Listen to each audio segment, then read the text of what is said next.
Four Harmonious Friends. Thuenpa Puenzhi. Once, Kengawo, the brother of Buddha, asked him why many people create the Thuenpa art of four harmonious friends and keep it in their homes for worship. He inquired about the reason behind depicting the four animals and keeping this art in the altar room. Buddha responded by telling Kengawo to listen carefully, as he always shares important things. He explained that there are many reasons why people worship and keep the art of four harmonious friends in their altar room. Long ago, there was a king named Jigthuel who had a personal forest park called Kashi. The presence of the four harmonious friends in the forest brought happiness and joy to the kingdom like never before in history. The heads of the government and people had a good relationship, and even the crops grew with plenty of rainwater, making it a peaceful country.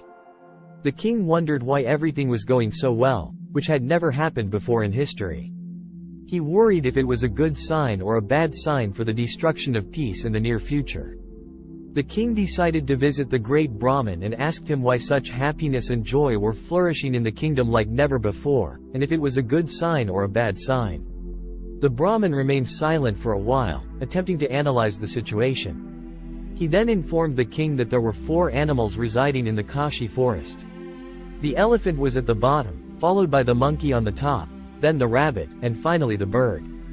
They coexisted so harmoniously in the forest that not only did happiness and joy thrive in the kingdom, but even the gods and demigods, who typically quarreled over the fruit of the great wish-fulfilling tree, had ceased fighting for a few years. The Brahmin assured the king that there was no need to be concerned, as it was not an omen of misfortune.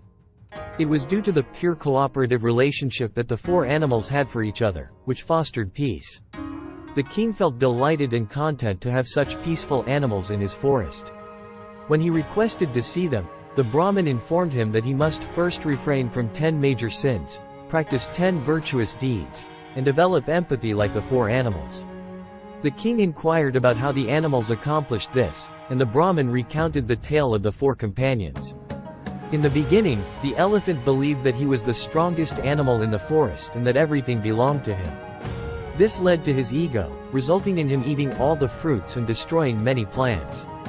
The monkey, who was angry at the elephant, warned him that he did not have the right to eat and destroy everything in the forest, as it would leave other animals hungry.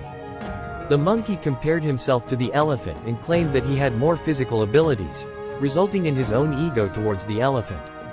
Meanwhile, the small rabbit became concerned that the behavior of the elephant and monkey could result in a shortage of food for smaller animals in the forest.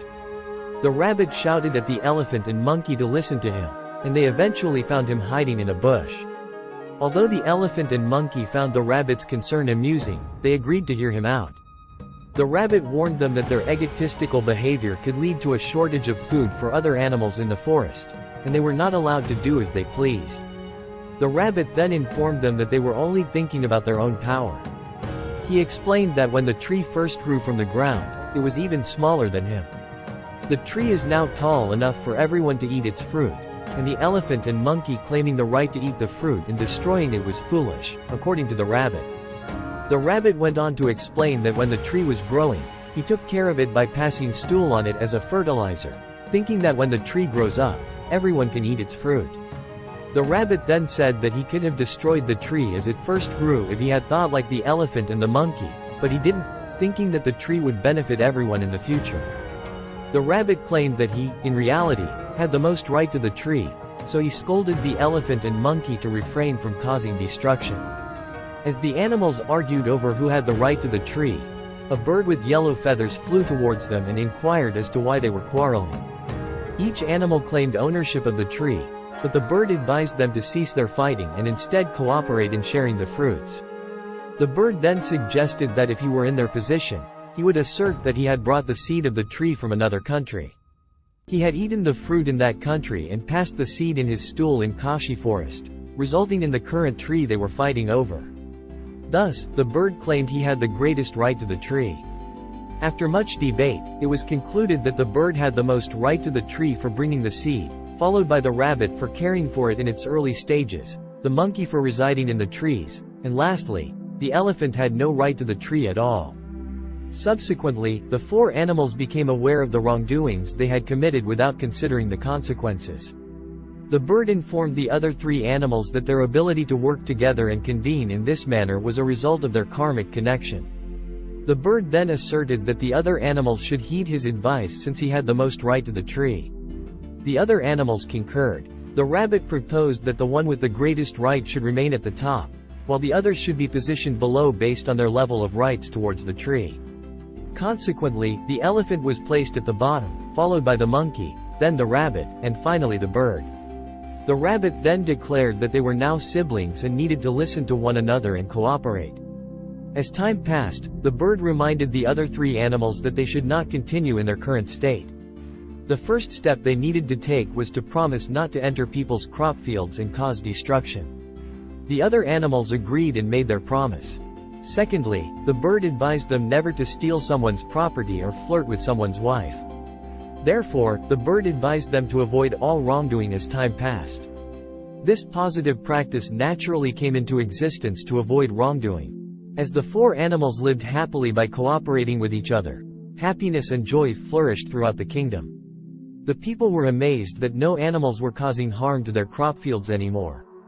This was due to the good deeds of the animals in the forest who had never stolen from them. The cooperative relationship between the animals and humans was a source of happiness for everyone, and their pure chemistry only strengthened their bond. The king was delighted and amazed to learn about the existence of an incredible four-harmony friend in the Kashi forest. The Brahmin advised the king to refrain from wrongdoing and engage in good deeds to be able to see the four friends in his forest. The king agreed and started avoiding all wrongdoing while practicing good deeds. Once he became pure of heart, he was able to witness the four magnificent friends in the Kashi forest. He converted to Buddhism and helped propagate Buddhist teachings throughout his kingdom. Many people worship the Four Harmony Friend by displaying their Thuenpa art in shops, homes, and altar rooms, as it symbolizes unity and good relations within the community. Buddha explains to Kingawo that the elephant represents Kingawo himself in a past life, the monkey represents Sharibu, the rabbit represents Mangalbu, and the bird represents Buddha. This is why Buddha, Kingawo, Sharibu, and Mangalbu were able to unite to spread Buddhism to the world. Kingawo feels very happy.